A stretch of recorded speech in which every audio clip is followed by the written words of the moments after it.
Hi everyone, it's Michael, and it is unfortunately time for another In Loving Memory video.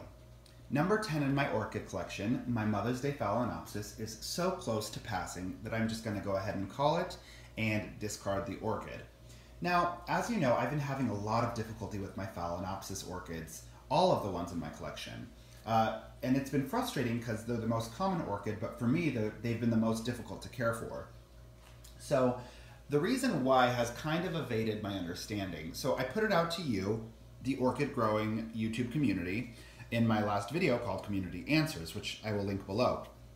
And I'm so glad that I did that because you guys gave me so much food for thought. So there was one significant takeaway that I took from all of the feedback I received, which I will get to in a moment.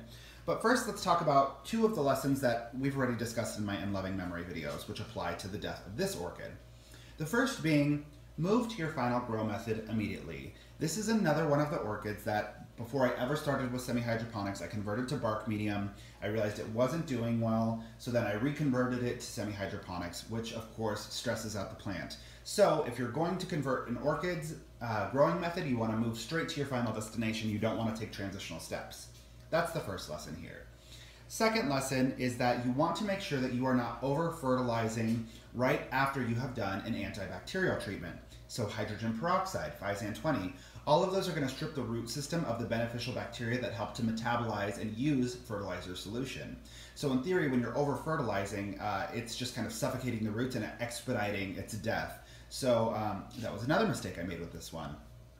But the third and biggest takeaway for me is one that you guys provided me, which is that I can't water this orchid the same as I water all of my other orchids. Now, I know a lot of you are sitting at home being like, yeah, well, obviously, why didn't you think of that in the first place? And it was a huge oversight on my part. But for whatever reason, I assumed that because I was using a semi-hydroponic grow system, that the Phalaenopsis orchid would adapt its root system to the constant moisture. I've always treated semi-hydroponics like it's a one-size-fits-all watering approach. And thus far, it's been pretty successful, but not with Phalaenopsis. And the reason is they need a distinct dry out period. And I was never allowing it to have one. Anytime I saw that the reservoir of water was getting low, I would refill. So in theory, this had just too much moisture. It was rotting out the root system, and it was never quite able to invest in root growth because it never had the necessary dry out period.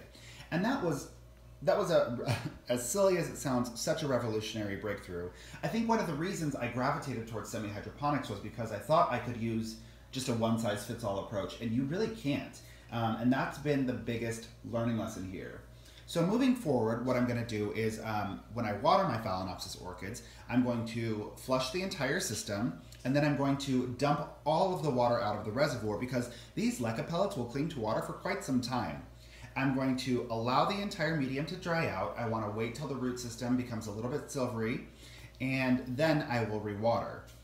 But it is a significant departure from what I've been doing, and I'm hoping that yields some really constructive results. Thank you so much for tuning in. Thank you for spending your time with me. If you have any questions, concerns, or comments, please go ahead and leave them in the section below. Be sure to like, share, subscribe if you find this useful.